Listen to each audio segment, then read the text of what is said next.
नमस्कार back to our channel friends. मैं सबका अपने चैनल स्टॉक्स फॉर लाइफ पे बहुत स्वागत करता हूँ।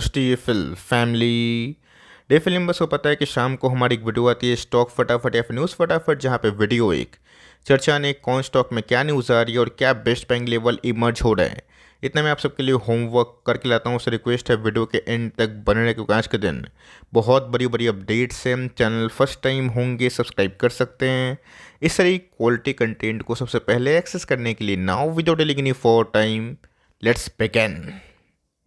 इस बात की जाए भारतीय शेयर बाजार की, आज हमें सुपर ड्रामा होता हुआ देखने को मिला। डे हाई से सीधा डे लो, उसके बाद फिर से कॉन्सोलेशन होने के बाद एक ठीक ठाक क्लोजिंग हमें देखने को मिली। और दोस्तों, इसका जो श्रेय है ना डीआईएस को देना इसलिए इम्पोर्टेंट है बिकॉज डीआईएस साल की शुरुआत से प्रॉफिट बुक करने पे ज़्यादा ध्यान दे रहे हैं। मैं आपका दोस्तों जो ध्यान है ना यहाँ पे आकर्षित करना चाहूँगा कि 5 जन को, जहाँ पे एफआईएस उनके पास ऑप्शन नहीं है, अगर आप माल बेचते हैं तो सीधा डीएस लपटेंगे, लेकिन यस अगर खरीदते हैं तो डीएस को बेचने का मौका मिलेगा। तो 1700 करोड़ के आसपास net buying by the FIS हमें देखने को मिल रही है और डीएस ने ऑलमोस्ट 3500 करोड़ के आसपास माल को बेचा है। यहाँ दोस्तों पूरे मंथ की बात की जाए, जो बिग हेवी वेट्स हैं जैसे कि Reliance, HDFC bank, TCS, Infosys, इनके नंबर्स की बात क्या फिर से डीआईएस जो शुरुआती आवर्स में बहुत बड़े नेट सेलर हैं, अगर आप देखें तो 2x स्पीड से माल को बेच रहे हैं। क्या सही में प्रॉफिट बुक करने का टाइम है? नहीं है। इसको लेके दोस्तों मैं कम से कम 10-15 दिन के बाद जब मेरे पास बहुत सारे रिजल्ट आ जाएंगे, मैं एनालिसिस करके आपको ज़रूर बताऊंगा। तो जी हाँ दोस्तों, वीडियो में आगे बढ़ने से पहले आज मैं सोच रहा हूँ कि 5 अच्छी कंपनी जो कि मिड कैप स्मॉल कैप की है उस पर वीडियो बनाया जाए, जिसमें अभी भी रैली की संभावना है, टॉप से थोड़ा डिस्काउंट पैसे मिल रहे हैं और पी रेटिंग की संभावना है। अगर वीडियो चाहिए होगा तो कमेंट बॉक्स में ज़रूर बताइएगा। संग देखें अगर आप दो जोन्स की, तो जी हाँ दोस्तों खुलते ही लाल में ही लेकिन ओपनिंग देखने को मिल रही है। तो ऑफकोर्स देखते हैं कि पूरे रात भर में समीकरण क्या है। डो की बात की जाए, पिछले कुछ समय से कैसे बहुत ही हेल्दी जो वे ऑफ रैली है ना वो हमें यूएस बाजार में दिखाई दी है। दोस्तों बजाज फाइनेंस की बात की जाए, धमाका अपडेट देखने को मिल रहा है। तो ऑफकोर्स क्या सबसे पहले आपको पता है कि Q3 के बिजनेस अपडेट बजाज फाइनेंस ने आज से एक आध दिन पहले ही अपडेट किया था, जिसमें धमाका क्या है। तो जी हाँ दोस्तों, ये तो पुरानी न्यूज़ हो गई, जहाँ पे इतिहास में फर्स्ट टाइम बजाज फाइनेंस का एयूएम की बात की जाए 3.11 लाख करोड़ इतना पहुंच चुका है। लेकिन दोस्तों इंटरेस्टिंग बात घर पे ये है कि इन्होंने एक बड़ा पार्टनरशिप भी किया है। एक तो गैस बहुत ही हेल्दी वे से एयूएम का ग्रोथ होना इस बात को बतलाता है कि रेट हाइक में भी हमारा जो कंज्यूमर डिमांड है एनबीएफसी की तरफ से वो बहुत ही स्ट्रॉन्ग आ रहा है। जैसे सोच के देखिए कि जैसे ही रेट कट शुरू होगा, ये गैस जो आपको आंकड़े दिखाई पड़ रहे हैं ना, इसमें ह्यूमंगस चेंजेस आ सकते हैं। यहाँ दोस्तों अभी के टाइम बहुत बड़ी अपडेट देखने को मिल रही है। जस्ट कुछ मिनट पहले ये खबर हमें देखने को मिली, जहाँ पे रेनॉल्ट एक बहुत बड़ी कार में मैन्युफैक्चरिंग कंपनी हमें देखने को मिलती है। उन्होंने कहा फाइनली बजाज फाइनेंस के संग जो हाथ है उसको मिला लिए हैं कि फर्दर जो ऑफर फाइनेंसिंग सोल्यूशन है ना कस्टमर तक पहुंचाएंगे। मैं देख रहा हूं दोस्तों ये जो हथकंडा है ना, बजाज फाइनेंस इसीलिए लीडरों में से एक माना जा रहा है कि कैसे बड़ी ब्रांड्स को अपने चपेट में लेके इनके संग पार्टनरशिप करते हैं, जो लॉन्ग टर्म में गैस इन्हीं के पास फाइनेंस करवाएंगे और कस्टमर बन जाएंगे। तो इसी सब की वजह से गैस बजाज फाइनेंस ना एक बहुत ही बड़ा वेल्थ क्रिएटर अभी के टाइम बना हुआ है। यस, लोग जज करते हैं कि 1 साल में 1.5 साल में कितना भागा। ये वही कंपनी है जो कोविड क्रैश में 1800 के आसपास आई थी। ये वही कंपनी है जो बीच में दोस्तों पोस्ट प्रेशर कुकर मैटर के बाद 5500 आई थी। 5500 के लेवल पे तो दोस्तों बहुत लोग जिद कर रहे थे कि 4000 जाएगा। वो सब दोस्तों कहानियाँ भूल जाइए। कंपनी जिस हिसाब से काम कर रही है ना, अगर जल्दी ही ब्रेकआउट होता है तो मेरा ऐसा मानना है कि जो गोल्डन फिगर 10,000 ना उसके लिए आप तैयार रह सकते हैं। ऐसा नहीं है कि इतनी बड़ी कंपनी फटाफट भाग जाएगी, बीच बीच में पॉज होगा, सब कुछ होगा, लेकिन ये खेल आगे शुरू हो चुका है। डाउन साइड की बात की जाए तो मेरा ऐसा मानना है कि बहुत बड़ा नहीं है, बिकॉज जिस हिसाब से इस कंपनी का कद है और जो वैल्यूशन को समझते हैं, 5 ईयर्स का मीडियन पे निकालना जानते हैं, 10 ईयर्स का, उनको अच्छे से पता है कि बजाज फाइनेंस भले ही टॉप पे मिल रहा है लेकिन अभी भी हमें वैल्यूशन कंफर्ट मिल रहा है। और लास्ट दोस्तों जिस हिसाब से कंपनी गई थी 2 साल पहले 70 का पी था, जो आज हमें आधा के प्राइस में अर्निंग मिल रहे हैं। कंपनी में पैसे पी करके बैठ रहे हैं तो ज़रूर कंटिन्यू करें, रेस्ट छोड़ दीजिए। कंपनी सब जगह से अच्छा डिलीवर कर रही है, तो देरी एफएसएवर कंपनी के फंडामेंटल्स उनके जो स्ट्रैटेजी है उनसे मैच करने के बाद ज़रूर कंपनी में एक तेज़ी देरी एफएसएवर ज़रूर बनेगी। इसल की बात की जाए, गोल्डन न्यूज़ हमें देखने को मिल रही है, जहाँ पे कैसे इतिहास में फर्स्ट टाइम डीमेट अकाउंट का जो संख्या है ना 41 लाख। जी हाँ दोस्तों, मैं लिख के बोलना चाहूँगा। मैं रिक्वेस्ट करूँगा कि आज मैंने सेकेंड वीडियो स्विंग ट्रेड पे दी है, जहाँ बहुत लोग बोलते हैं कि सर शॉर्ट टर्म वाले भी कुछ शेयर्स को बताया करें। मैंने कैसे एक प्योरली अच्छी कंपनी को फाइंड किया है जहाँ पे आप positional trade, swing trade, long term investment दोनों कर सकते हैं, तीनों कर सकते हैं। नहीं देखिए तो मेरी आज की फर्स्ट वीडियो, सेकंड वीडियो बहुत जल्दी जाकर देखिए, जहाँ पे मैंने बहुत सारे अपडेट भी दिए हैं। तो ऑफकोर्स कैसे अगर डीमेट अकाउंट की संख्या इतनी खुलेगी ना, आप सोच के चलिए कि CDSL दोस्तों आने वाले कल में कहाँ तक जा सकता है। इन दोस्तों ये कंपनी 2000 के ऊपर ट्रेड करना शुरू करेगी ना, फाइनल जो कहानी है वहीं से चेंज होते हुए देखने को मिल सकती है। अगर बिलीव नहीं है तो एंजल वन का चार्ट जाकर देखें कि कैसे कंपनी ब्रेकआउट के बाद वहाँ से भी डबल हो चुकी है, और जिनको कैसे 1100 में खरीदने का मौका मिला, पलक झपकते एक साल में पैसे 4 टाइम्स हो चुके हैं। तो मेरा ऐसा मानना है कि कंपनी अच्छी है। मैंने कमेंट रिसीव भी किया कि सर क्या फ़ायदा, CDSL चलता ही नहीं। अगर आप टॉप पे खरीदेंगे अब बिना एवरेजिंग करके, टॉप में एक बार पैसा लगाएंगे, कहाँ चलेगा? कोई बच्चा ही बता देगा कि एक साल में कंपनी अगर बॉटम से दोगुना होती है ना, ये 5 ईयर्स के रिटर्न्स के बराबर होता है। तो उन सब गैस चीज़ से निकलिए और रियलिस्टिक व्यू में चलिए।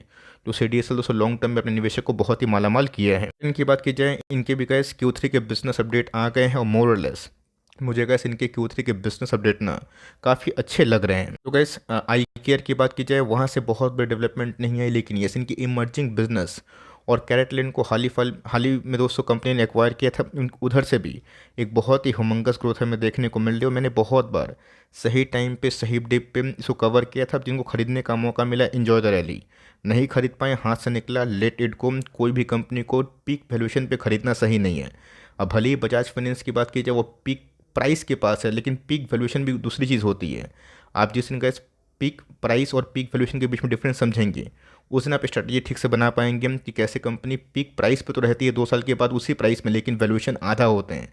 कि तब होता है जब कंपनी की EPS लगातार 8 क्वार्टर में 2 साल में बढ़ जाते हैं। इसी बीच में गैस इसको चेस ना करें, बिकॉज ऑलरेडी स्टॉक काफ़ी एक्सपेंसिव हो चुका है, और जिनको खरीदने का मौका मिला है वो ज़रूर कंटिन्यू कर सकते हैं। आपको लगता है कि प्रॉफिट बुक कर लेना चाहिए, आपका गैस निजी मामला होना चाहिए। IRCTC की बात की जाए, इसको भी गैस जल्दीबाजी में बेचने से बचे, बिकॉज IRCTC ने फाइनली फिर से 900 के ऊपर क्लोजिंग दी है। आज हमें डे हाई से थोड़ी गिरावट देखने को मिली, 923 के आसपास डे हाई लगा रहा था।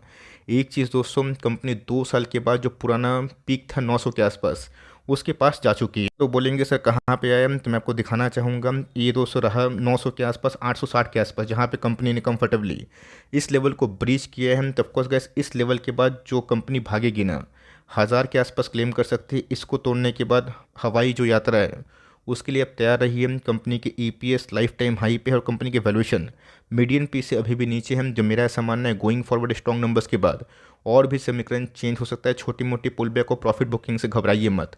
निवेश करके बैठे हैं तो कुछ लंबा सोचिए। कैश पाइप की बात की जाए, कल ही दोस्तों मैंने रात को इसको कवर किया था। मुझे पता नहीं था कवर करने के बाद 6-7% भाग जाएगा।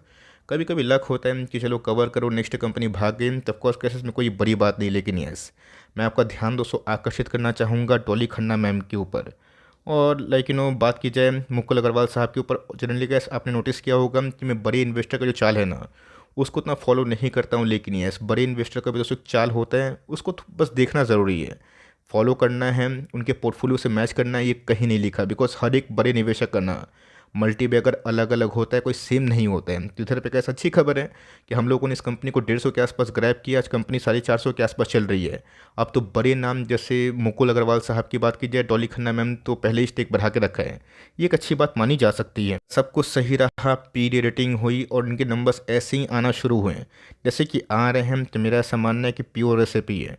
अब देखते हैं किस क्वार्टर के नंबर्स कैसे हमें देखने को मिल रहे हैं। पूरा दोस्तों फर्दर जो रैली है ना, उनके नंबर्स पे ही होगा। कुछ परसेंट गिरता है तो मैं माइंड नहीं करूँगा, बिकॉज हमारी अभी भी इनिशियल प्राइस काफ़ी लोअर लेवल पे है। और जिनको खरीदने का मौका मिला, मैं एक ही बात बोलूँगा, होल्ड करें। अब तो कैसे बड़े निवेशक भी ना हमारे स्टॉक्स में धीरे धीरे घुस रहे हैं। इन्वेस्टमेंट की बात की जाए, जितना गैस मैं रिस्पेक्ट पॉलीकैब वीवैल्यू करता हूँ, ट्यूब इन्वेस्टमेंट को भी सेम वैसे ही करता हूँ। क्योंकि ट्यूब इन्वेस्टमेंट सिर्फ ऐसा नहीं कि प्राइस हाइक हुआ, मतलब प्राइस बढ़ा तो मेरी कमेंट्री चेंज हो गई। सिंपल सी बात है, मैं गैस कल भी इस कंपनी की जो मैनेजमेंट था उसका अप्रिशिएटर हूँ, मैं अप्रिशिएट करता हूँ। बिकॉज इनके बिजनेस मॉडल ना प्रमोटर्स द्वारा बहुत ही हद तक स्टैंड होते हुए दिखाई दिए। पता है कि CG पावर को जब से गैस मुरुगप्पा ग्रुप ने एक्वायर किया है, उसके बाद कहानी चेंज हो गई। CG पावर में किसका स्टेक ज़्यादा है?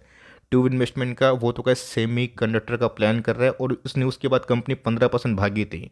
और फिर से गैस हवाई यात्रा के लिए अब तैयार हो जाइए। कंपनी में सही टाइम पे एवरेजिंग कर लिए थे, होल्ड करें, बिना बेचे हुए, बिना डरे हुए। लेना चाहते हैं तो SIP फॉरवर्ड 10 ईयर्स के लिए हर महीना एक स्टॉक इस स्ट्रेटेजी से खरीद सकते हैं। आप सोचेंगे कि 1 साल लो पे आएगा तो ही खरीदूंगा, तो उससे देखते देखते गैस स्टॉक दोगुना होता है। छोटी मोटी इन्वेस्टमेंट करने से हम कोई घबराहट नहीं, लेकिन ये बड़ा निवेश दोस्तों कोई भी स्टॉक पे टॉप पे खरीदना बिना स्टॉप लॉस का पागलपन हो सकता है। टेक की बात की जाए तो जी हाँ दोस्तों, इनके प्रमोटर द्वारा जो कमेंट्री बीच में आई कि इस साल का पूरा फाइनेंशियल का रेवेन्यू 19,000 करोड़ के आसपास हो सकता है। अगर ऐसा होता है, डिक्सन दोस्तों करिश्मा कर सकता है। ठीक है, बहुत सारे न्यूज़ डिस्काउंटेड है, ये मत सोचिएगा कि वो सब जो बुलिश कमेंट्री है वो सब फैक्टर नहीं हुए हैं। फैक्ट्री नहीं होता है तो ये स्टॉक 225 का स्टॉक थोड़ी ना आपको 6,500 के आसपास मिलता है। बीच में तो कैसे इतने नेगेटिव कमेंट्स आ रहे थे चैनल पे कमेंट्स पे कि सर आपने फंसा दिया। आज आप देख लीजिए, सही टाइम पे एवरेजिंग करने से और कन्विक्शन पे डटे रहने से ना आपको एग्जिट मिलता है।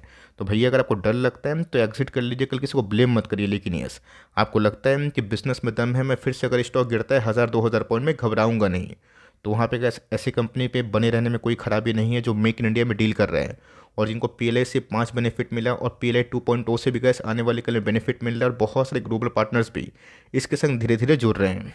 ग्लोब एविएशन की बात की जाए, इंडिगो, अभी इसको इंडिगो पेन मत समझिएगा, मैं गैस इस कंपनी को बहुत ही कम कवर करता हूँ। लेकिन यस, मेरे एक पुराने सब्सक्राइबर ने काफ़ी रिक्वेस्ट किया था कि सर इसको लेके कमेंट्री दे, बिकॉज जिस हिसाब से टूरिज्म बूस्ट हो रहा है और इंडिगो का गुड टाइम क्या आ चुका है। यस, आ चुका है, कोई डाउट नहीं है। बट यस, इन सब कंपनी में गैस ट्रेडिंग करते हैं, स्विंग ट्रेड करते हैं तो सही है। लॉन्ग टर्म इन्वेस्टमेंट गैस मैं इस कंपनी को इसलिए नहीं बोलता हूँ बिकॉज कंपनी काफ़ी वोलेटाइल है।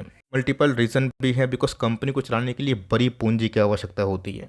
एक होता है दोस्तों बिजनेस जिसको चलाने के लिए कम पूंजी की आवश्यकता होती है। अब आप बोलेंगे कि हर कंपनी प्लेटफॉर्म बेस हो, ये ज़रूरी तो नहीं है। बिल्कुल आपने सही सोचा और सही पकड़ा। लेकिन यस, कुछ कुछ कंपनी ऐसी भी होती है जो राइसिंग फ्यूल प्राइस से या फिर कोई भी ऐसी चीज़ से जो फटाक से उनके बिजनेस में डेविएशन हो, वो सब दोस्तों उतना बड़ा वेल्थ क्रिएटर नहीं रहता है।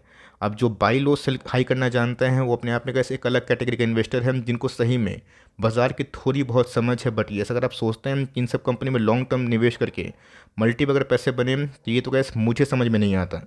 अगर आपको समझ में आता है तो आप कर सकते हैं। अब मेरी बात सुन के इसको बेचने की जल्दीबाजी ना करें, रेस्ट तो अपनी मर्जी के, आप खुद मालिक है। फाइनेंशियल एडवाइजर से सलाह मशवरा करके ही काम करें। लेकिन यस, मुझे कैसे बाज़ार में बहुत ही कम रिक्स वाले स्टॉक या फिर एक गुड कैश फ्लो वाले स्टॉक मिलते हैं जिसमें बहुत ही कम न्यूज़ आती है या फिर बहुत कम बिजनेस इफेक्ट होता है, मैं वहाँ पे जाने की कोशिश करता हूँ। रेस्ट कैश आपकी मर्जी के मालिक है। लेकिन यस, इस बात को तो मैं एक्सेप्ट करना चाहूँगा कि इन सब का जो गुड टाइम है ना वही चल रहा है। ट्रेंड का बात की जाए तो क्या गुड टाइम आ चुका है? मेरे साथ मानना है दोस्तों, टेक्सटाइल, केमिकल, IT, जो लोग आपको बहुत बहुत सिल बता रहे थे उन सबको आप इग्नोर करें। बिकॉज पिछले कुछ समय से हमने ये देखा है कि जहाँ पे कमेंट्री काफ़ी बेयरिश आती है, बॉटम बनने के बाद जो रैली होती है ना वो काफ़ी तेज़ होती है। तो ट्राइडेंट में दोस्तों आज हमें 8% के आसपास तेज़ी देखने को मिली है।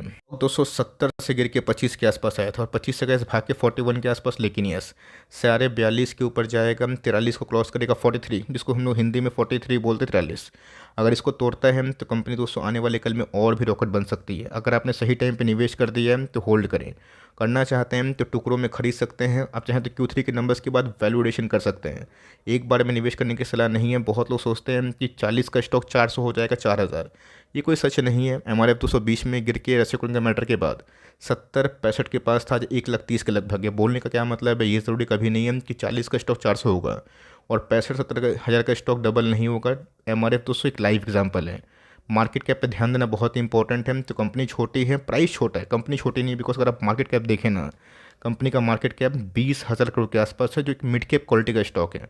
तो कंपनी ख़राब नहीं है। आप इस कंपनी में निवेश करके बैठे हैं तो होल्ड करके खरीदने का मौका मिल रहा है तो आप खरीद सकते हैं। लेकिन यस, टुकड़ों में इन सब कंपनी में अगर आप 10-15% के आसपास वेटेज देते हैं वो चीज़ सही नहीं है। आप 2-3% के वेटेज से शुरुआत कर सकते हैं। एंजल की बात की जाए, सही स्टॉक, सही टाइम पे लिया गया स्टॉक, सही स्टॉक और सही में रेसिपी वाला स्टॉक जिसमें लो पी हाई ग्रोथ का फंडा है, वो कंपनी का इस वंडर करती है। जिसमें VBL, पॉलीकैब, बहुत सारी, चोला फाइनेंस की बात की जाए, आज तो गैस एंजल वन भी उस कैटेगरी में शामिल होना ही चाहिए। बिकॉज IPO के बाद कंपनी 13 गुना चल चुकी है। और जी हाँ दोस्तों, आज भी हमें 5% के आसपास तेजी का माहौल दिखाई दिया है। के बैठे हैं तो ऑफकोर्स होल्ड करें दोस्तों। ये तो NSE का चार्ट है जहाँ पे 200% के आसपास टर्न है। लेकिन अगर BSE में देखें ना, आप देख के सरप्राइज हो जाएंगे। क्या कोई बोल पाएगा कि 1,000 का स्टॉक 4 हो जाएगा इतना कम टाइम में? मुझे भी गैस टू वेरी ऑनेस्ट यकीन नहीं था। मुझे इतना तो यकीन था कि कंपनी मार्जिन ऑफ सेफ्टी दे रही है, वैल्यू फॉर मनी है, बट इतना पैसा बनेगा ये दोस्तों मेरी कल्पना से टू वेरी ऑनेस्ट बहुत बाहर है। आप फ्रेश एंट्री करने की जल्दीबाजी ना करें, बिकॉज ऑलरेडी का जो स्टॉक की बात की जाए बहुत ही रैली कर चुका है। अब जो भाग गया रिलेटेड को, बिकॉज इसमें पागलपंथी वाली रैली हुई, लेकिन यस ऐसे में स्टेज वन एक बहुत बड़ा खतरा तो नहीं बोलूँगा, लेकिन ये शॉर्ट टर्म में कैसे वॉल्यूम लॉस होते हैं। देखते हैं हम Q3 के नंबर्स कैसे आएंगे। मुझे लगता है कि जिस हिसाब से कंपनी के बिजनेस अपडेट है ना, नंबर्स पे तोड़ू फोड़ू आने चाहिए। तो आप चाहें तो नंबर्स के बाद डिसाइड कर सकते हैं। फ्रेश एंट्री करते भी हम 10 स्टॉक खरीदने की ताकत दो शुरुआत करें और SIP करके करें तब सही है, वरना इन सब लेवल्स पे अगर आप टॉप पे खरीदते हैं फुल पैसा, वो चीज़ सही नहीं है। की बात की जाए, बहुत जगह से इस खबर आपको मिली होगी कि कंस्ट्रक्शन सेक्टर बहुत बूस्ट करने वाला है, बहुत बूम करने वाला है। जो भारतीय गवर्नमेंट ने डिसाइड किया था कि कैसे कैपेक्स करेंगे, और इंफ्रा में काफ़ी गवर्नमेंट का पुश भी है। इन्हें तो सब मुझे उसमें से अच्छी कंपनी लगती है, प्राइस भी काफ़ी छोटा है, तो इस कंपनी पर आपको विचार कर सकते हैं। आप खरीदना नहीं खरीदना आपकी मर्ज़ी की बात है, लेकिन यस कंपनी के नंबर्स पिछले कुछ समय से काफ़ी मतलब अच्छे आ रहे हैं। आप इस कंपनी में माल लेके बैठे हैं तो होल्ड करें, लेना चाहते हैं तो CMP में फॉर लॉन्ग टर्म छोटी मोटी क्वांटिटीज़ को उठा सकते हैं। वर्धना मदरसन सोमी, आपको याद होगा मैंने बताया था कि अगर ये 100 के लेवल को तोड़ेगा, ब्रेकआउट कंफर्म हो जाएगा। मैं गाइस ये बात 69, 70, 71, 75, 83 से बोल रहा हूँ। वही हमें देखने को मिला। मैंने कहा शॉर्ट टर्म टारगेट उस समय 100 का दिया था, और मैंने बोला भी था कि अगर ये टारगेट टूटता है 120, 130, 150 के लिए भी तैयार रह सकते हैं। यहाँ दोस्तों कंपनी फंडामेंटली अच्छी है, और जिस हिसाब से ऑटो एनसीडी में तेजी आ रही है ना, उसको फोकस करें। यूनो मिंडा सहित बहुत सारी कंपनीज ऑलरेडी भाग चुकी है, तो इस कंपनी का भी एक जो टेक्निकल ब्रेकआउट है वो कंफर्म हो चुका है। सब कुछ सही रहा तो हमें गुड फिगर्स देखने को मिल सकते हैं। सही टाइम में निवेश कर बैठे हैं, होल्ड कर सकते हैं। लेना चाहते हैं तो पुल बैक में निवेश करें, और लेते भी हैं तो छोटी मोटी क्वांटिटी से आप ऐड करें। और हर क्वार्टर के नंबर्स अगर आपको अच्छे लगते हो तो ऑफकोर्स आप उधर पे वैल्यूएशन कर सकते हैं। में केबल्स की बात की जाए, इस कंपनी को दोस्तों हमने 160-70 के आसपास कवर किया था। कंपनी भाग के 600 के आसपास गई थी, जो अनरियलिस्टिक बात था। उसके बाद एक वेल डिजर्विंग करेक्शन हुआ, कंपनी 430 के आसपास भी गई, और उसके बाद भाग के 483 के आसपास चल रही है। दोस्तों इस क्वार्टर के नंबर्स हमें कैसे देखने को मिल रहे हैं, इंटीग्रल पार्ट होता है कंपनी में करेक्शन। अगर आप करेक्शन के लिए ओके नहीं हैं देन दोस्तों शेयर बाज़ार आपके लिए नहीं है, बिकॉज लास्ट 2023 में मेरे साल का फर्स्ट पीक ही यही था, जहाँ पे अच्छे पैसे बने और छोटी मोटी करेक्शन से बहुत लोग से माल लूट लिया गया। ये सब गलती ना करें, और छोटी मोटी पुल बैक दोस्तों स्टॉक 3-4 गुना होने के बाद होता है। नंबर्स के बाद ऐड करने का आप सोच सकते हैं, लिए हैं तो ऑफकोर्स कंटिन्यू कर सकते हैं। ये टेक की बात की जाए, बहुत लोग पूछ रहे हैं कि सर करना क्या है, बिकॉज इस प्रेजेंट बुल मार्केट में कंपनी उतना अच्छा परफॉर्म नहीं कर रही है। क्या कंपनी में कुछ प्रॉब्लम? बिल्कुल नहीं। कंपनी का फोरकास्ट फॉर लॉन्ग टर्म बहुत ही अच्छा, बट प्रॉब्लम क्या है कि valuations. Because valuation point of view में अगर आप देखें तो 65 की पी में ट्रेड कर, ऐसा नहीं है कि मोनोपोली कंपनी है, लेकिन यस आपको पता है कि चंद्रयान मिशन बहुत ही हिट होने के बाद बहुत लोग काफ़ी बुलिश है, और मेरा ऐसा मानना है गोइंग फॉरवर्ड अगर इनके क्लाइंट ऐसे ही चलते रहे और कंपनी के मार्जिन्स में रिकवरी हुई तो कंपनी यहाँ से अच्छा खासा काम कर सकती है। अपने को तो हमने 1000 के लेवल पे लिया था, कंपनी 2500 के आसपास, 2200 के आसपास गई थी, फिर गिर के 1300 के आसपास भी आई थी, फिर से भाग के 2200 के आसपास चल रही है। तो कुछ भी करने से पहले गाइस Q3 के नंबर्स देखिए, उसके बाद डिसाइड करें।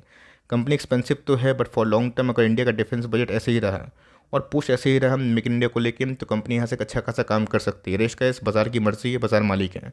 ये छोटी सी अपडेट थी। वीडियो अच्छी लगी तो प्लीज़ लाइक तो अवश्य करिएगा, और चैनल फर्स्ट टाइम होंगे सब्सक्राइब करके बेल आइकन को प्रेस करना भी ना भूलिएगा। तो गाइस मिलते हैं जल्दी ही, तब तक के लिए bye. Thanks for listening friends, God bless you all.